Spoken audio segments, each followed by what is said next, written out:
Hai, beberapa pendeta mengomentari podcast dari Dr. Richard Lee dengan pendeta Gilbert Lumoindong.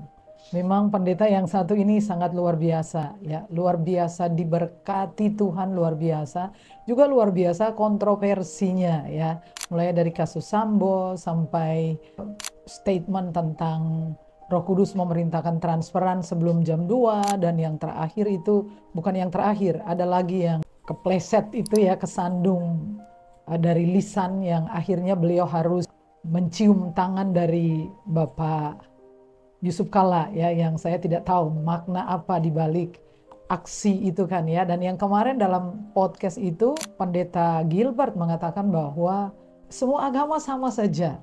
Lalu kemudian ditimpali oleh Dr. Richard Lee ya. Kalau semua sama saja, kenapa Pak Gilbert nggak masuk Islam? Lalu beliau kemudian menjawab dengan santai, karena saya masih doyan babi ya. Maksudnya mau ngelawak, tapi menurut saya tempatnya kurang tepat ya.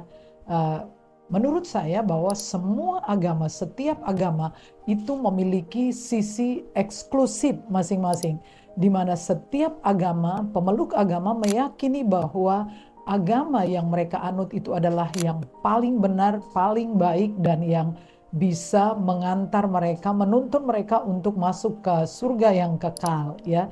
Jadi apabila dikatakan semua agama sama, maka menurut saya itu tidak tepat ya. Cobalah ditanyakan kepada para pemuka-pemuka agama dan mereka akan mengatakan ada sisi yang dianggap sama tetapi sebetulnya memiliki sisi lain yang saya sebutkan tadi sebagai sisi eksklusif ya. Seperti misalnya kalau agama Islam mempercayai Al-Quran dan Nabi Muhammad yang akan membawa mereka kelak ke surga. Demikian juga Kristen itu mempercayai bahwa keselamatan di bawah kolong langit ini tidak ada nama lain yang diberikan kepada manusia yang olehnya kita dapat diselamatkan, sebagaimana Yesus Kristus berkata, "Akulah jalan, kebenaran, dan hidup. Tidak seorang pun sampai kepada Bapa kalau tidak melalui aku." Yang ini pasti keren.